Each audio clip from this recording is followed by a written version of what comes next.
Thank you very much.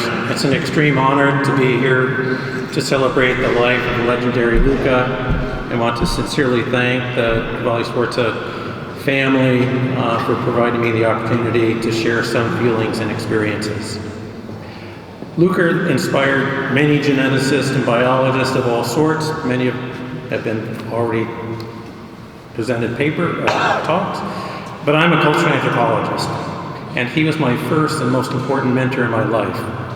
When I met Luca in the late 1970s, I had no academic affiliation. I was working for a poverty program for children in California. He agreed to meet because I wanted to talk about pygmies. Like Luca, I traveled across the Sahara, but in public transport, not in a trailer. I had lived with the same Central African Republic pygmies he knew from his field work in the late 1960s and early 70s. We were both very impressed with the pygmies and talked on and on and on for hours. He was a remarkable mentor. Of course, many have already talked about that he was a brilliant, and talking to him was magical because he had so many ideas for innovative research. But what impressed me was the time and effort he spent training me. I was not an academic or a Stanford student. I was basically off the street. He would suggest research topics. I would go back to Central Africa and collect the data with pygmies.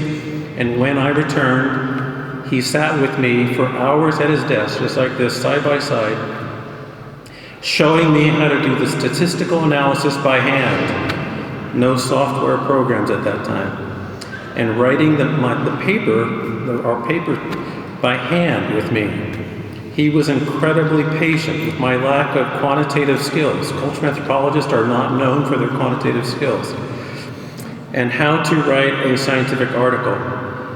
But Luca was much more than an academic mentor.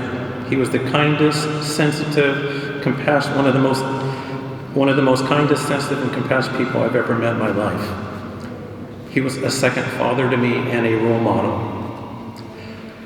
Luca and I traveled to the Central African Republic with Tommaso and to the Democratic Republic of Congo, then Zaire, in the late 1980s to collect blood samples for DNA. These were some of the first collections for his famous Human Genome Diversity Project, and were really very logistical nightmares because the samples had to be back in the labs at Yale, Ken and Judy Kidd, and Stanford with about 72 hours after collection. Luca was a delight to travel with. He was empathetic and generous with the people and never forced anyone to participate.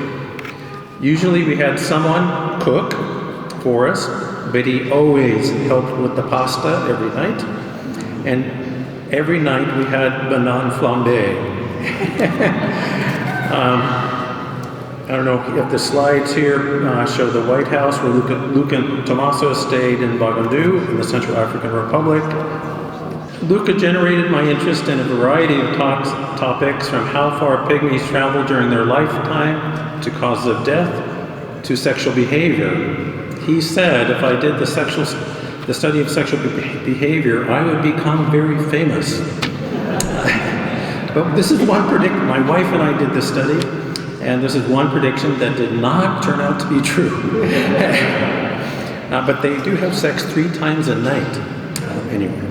But as a cultural anthropologist, his most profound contributions to me was an introduction to his and Mark Feldman's theories of cultural transmission.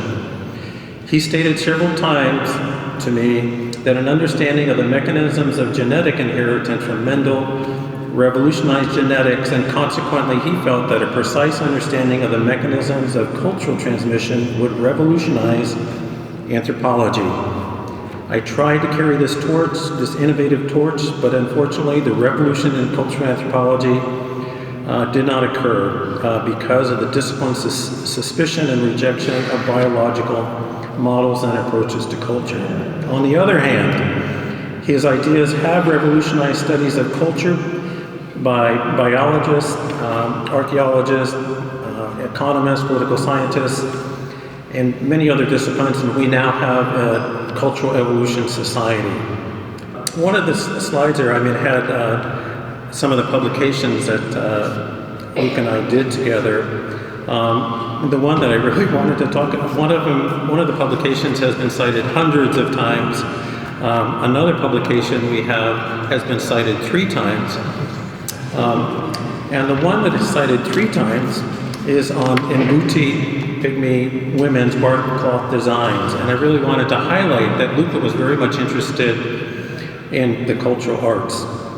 In terms of cultural anthropology, I also want to mention that Luca's knowledge of histories and cultures of the world was substantially greater than the majority of cultural anthropologists today, what Martin Feldman was talking about previously.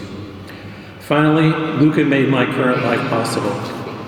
He showed me how to do science, think out of the box, but more importantly, he showed me what it meant to have a gracious, warm spirit. Thank you.